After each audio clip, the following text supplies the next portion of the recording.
At 4:30 a.m. on July 5, 1943, the horizon above the Kursk Bulge turned blinding white, not from dawn, still 90 minutes away, but from 3,000 Soviet cannons roaring across an 80-mile arc. The Germans had spent 4 months perfecting Operation Citadel, their most meticulously planned armored strike since conquering France. They'd assembled 2,028 tanks, including 200 new Tigers and 92 Ferdinand destroyers, monsters that could punch through Soviet steel from over 2,000 meters. On paper, this was the knockout blow to save Germany's Eastern Front. Within 8 days, Hitler's finest panzer divisions were gutted. They'd never mount another offensive of this scale. The strange truth? The Soviets weren't winning the tank fights. In nearly every direct engagement at Kursk, German crews proved deadlier. The Red Army lost 3 or 4 tanks for every German tank destroyed. And yet Germany still collapsed here. This wasn't accident. This was design. To grasp why lightning war shattered against Soviet defenses, you first need to understand what Blitzkrieg demanded, not as theory, but as mechanical reality. What 3 invisible conditions made German armor unstoppable, until suddenly, it wasn't. German doctrine since 1940 required 3 things happening at once: open ground for panzer spearheads to race forward, an enemy that panicked when encircled, and an operational tempo that constantly outran the defender's ability to regroup. Remove any one leg, and the whole stool tips over. Between 1941 and 1943, the Soviets discovered, not instantly, not without bleeding catastrophically, exactly how to deny all 3 simultaneously. The weapon they built wasn't a better tank. It was a concept called deep operation. Standard German thinking worshipped the Schwerpunkt, the concentrated hammer blow. Bust a hole, pour armor through, surround whole armies before they can react. General Heinz Guderian's Panzer Group had proved this in summer 1941, racing 270 miles in 14 days and bagging 665,000 prisoners at Kiev. German intelligence saw the Red Army as brittle, brave individual soldiers led by political puppets with no flexibility. Critics warned about Russia's terrifying distances, logistics would strain. But German crews had crushed Poland, France, the first weeks of Barbarossa. Yes, the T-34 was tough, they admitted. But its gun needed 500 meters to kill a Panzer IV. German optics and training could kill at 900 meters. Advantage Germany. So why did mathematical superiority turn into strategic suicide?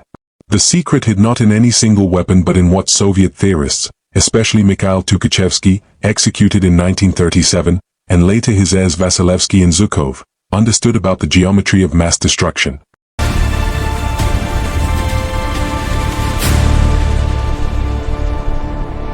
Deep battle, formalized in the Red Army's 1936 manual and resurrected in 1942, ran on a radical idea: attack the enemy's entire operational system simultaneously, not front to back in sequence. While German panzers punched through the first trench line, they'd simultaneously hit anti-tank belts 8 to 15 miles deep, mobile reserves waiting 30 to 50 miles back, and artillery that could switch from front zone to breakthrough corridor within 4 hours. Kursk's defense zone wasn't one line. It was 8 successive belts stretching 180 miles deep, studded with 6,000 anti-tank guns, 400,000 mines, and over 2,000 miles of trenches. The Germans called it paranoid overkill. Zhukov called it mathematics.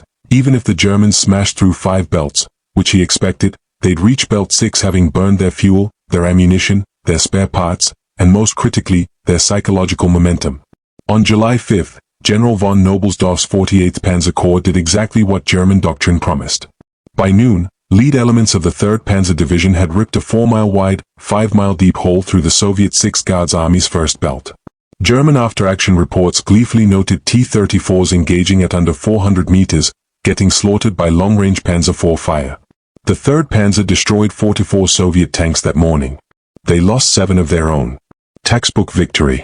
By evening on July 6, less than 36 hours later, the 3rd Panzer Division had burned 60% of its fuel and wasn't fighting retreating enemies. They'd slammed into a fresh, prepared anti-tank line that hadn't existed on their maps. A captured German tanker from the 6th Panzer Division confessed, "We break through and there's another line. Break through again, another line. We don't know how deep it goes." He didn't know it went 180 miles. This wasn't random. Zhukov and Vasilevsky engineered Kursk's defenses to exploit the one weakness German tactical brilliance couldn't solve: supply. A Tiger tank drank 130 gallons of fuel per 60 miles of cross-country movement. At Kursk, German panzers operated at the end of supply lines constantly hit by partisans, fuel trains arriving 30% underweight. Every mile the Germans advanced, what happened to their fuel reserves versus the Soviets? The deeper the Germans pushed, the farther they dragged themselves from their supply dumps and the closer they dragged themselves to Soviet reserves placed exactly to receive them. Traditional military thinking said trading land for time only works if you're retreating onto prepared positions. The Soviets had learned the hard way in 1941-42 that this calculus flips completely when every surrendered mile had been pre-registered by artillery, pre-sown with mines, and pre-stocked with fresh divisions. Battlefields aren't clean laboratories where better equipment wins cleanly. They're consumption engines. The side that feeds the engine longest wins, regardless of who wins each individual firefight. German doctrine assumed that after breaking through, panzer crews would face a disorganized enemy scrambling to reform. Their off-track tactic system, mission-based tactics, gave junior officers enormous freedom to exploit gaps without waiting for permission. That had wrecked France in 1940, where the French Central Command meant that by the time generals approved a countermove, panzers were already 40 miles past the intended response point. Critics pointed out correctly that Soviet armored officers lacked that initiative. The Red Army punished independent thinking. Soviet tankers would always react, never anticipate. At the individual crew level, they were right. At the systemic level, they were catastrophically wrong. The T-34I-76, the Red Army's main battle tank from 1941 to mid-1943, was genuinely inferior to the Panzer IV Ausf G in several ways. Its 76.2 mm gun had adequate but unexceptional muzzle velocity. Its two-man turret meant the commander also loaded the gun, so while he fought his tank, he couldn't scan for threats or coordinate with neighbors. How did German crews exploit this, and what was the time difference that proved fatal?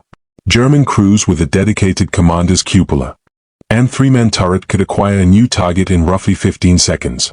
Soviet crews in that cramped two-man turret needed 32 seconds on average. In a one-on-one duel at half a mile, that gap was frequently lethal for the Soviet side. Yet the Red Army kept that two-man turret on the T-34 through 1942 and into 1943, fully aware of the tactical cost. The reason was production math. A two-man turret T-34 took 55 man-hours to build at the Ural tank factory in Nizhny Tagil. Adding a commander's cupola and a third crewman would have jumped that to 78 man-hours, a 42% hit to output. Between January and December 1942, Soviet factories cranked out 12,530 T-34s. German factories in the same period produced 4,178 Panzer IVs. The Soviets deliberately accepted worse tanks in exchange for vastly more of them. The Battle of Prokhorovka on July 12, 1943, often called the largest tank battle in history, proves this arithmetic brutally. The 2 SS Panzer Corps, with 294 operational tanks including 15 Tigers, slammed into the Soviet 5th Guards Tank Army's 850 vehicles in the rolling farmland southeast of Kursk. By nightfall, the Soviets had lost roughly 235 tanks destroyed or crippled. The Germans had lost 43. By any individual measure, a decisive German tactical victory. So why did the 5th Guards fight again 3 days later, while the SS Corps never recovered?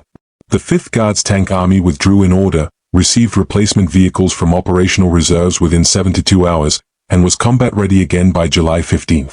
The 2 SS Panzer Corps, despite far lower losses, had 0 replacement vehicles to draw on. Their Tigers, each requiring roughly 300 factory man-hours, simply couldn't be replaced at battlefield tempo. Germany won the engagement. Germany could not sustain winning it.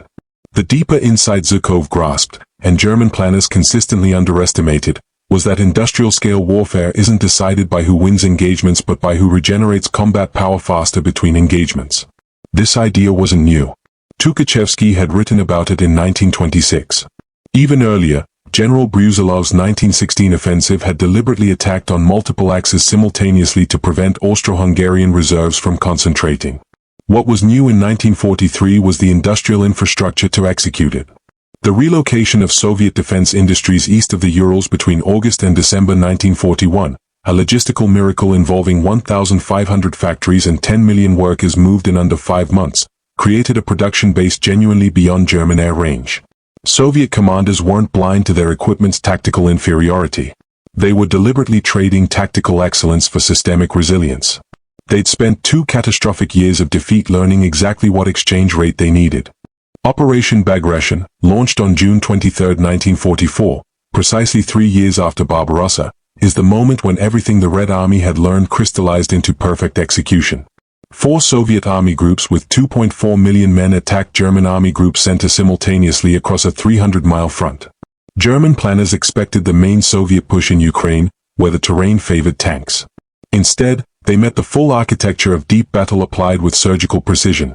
Initial artillery barrages of 180 guns per mile of front, air superiority achieved not through dogfights but by destroying German forward airfields in the preceding 72 hours, and crucially, 6 simultaneous breakthrough points that made it impossible to shift reserves to any threatened sector without exposing another. Within 12 days, Army Group Center effectively ceased to exist as a coherent force. 28 German divisions were destroyed or encircled. Roughly 300,000 German soldiers were killed, wounded, or captured, a loss on the scale of Stalingrad, but inflicted in half the time across twice the frontage. General Kurt von Tippelskirch, commander of the German Fourth Army, wrote afterward, "The Soviet method was not to defeat us in battle. It was to ensure that by the time battle was joined at the decisive point, we had already lost the conditions that made battle winnable." That is precisely correct. What made deep battle work wasn't any single feature of Soviet doctrine or equipment. It was the integration of deliberate tactical sacrifice, industrial production scale, and operational geometry into one system that attacked the German army not where it was strongest, the individual tank duel, but where it was structurally most vulnerable, its absolute dependence on tempo, initiative, and the assumption of a predictable enemy. The Germans kept winning battles long after they'd lost the ability to win the war. The Soviet trick that broke Blitzkrieg was this. They understood that a military system built on speed and shock can be defeated not by matching its speed, but by making speed irrelevant. What happened to German fuel, ammunition, and mechanical reliability for every mile they advanced? Every kilometer the Germans pushed forward cost fuel, cost shells, cost wear on vehicles with finite service intervals. Every kilometer also pulled them farther from their supply depots and closer to Soviet reserves positioned precisely to receive them. The Germans expected an enemy trying to stop them at the point of breakthrough. Instead, they met an enemy that had designed the entire defense around the assumption that breakthrough would happen, and had prepared everything behind it accordingly. Winning every tank battle means nothing if you lose the logistics war. The lesson the Red Army taught the Wehrmacht between 1941 and 1944 was not that Soviet soldiers fought better or Soviet tanks were better machines. It was that a doctrine built on winning battles can still lose a war if the battles it's winning are the ones its enemy chose for it to fight. And that, perhaps, is the most uncomfortable truth of all, not just for generals, but for anyone who confuses winning the moment with winning the war. If you made it this far, you see history differently now. Not just dates and names, but the hidden logic underneath. Hit like if you want more strategy breakdowns, and tell me in the comments, what other decisive battles that weren't should we analyze next?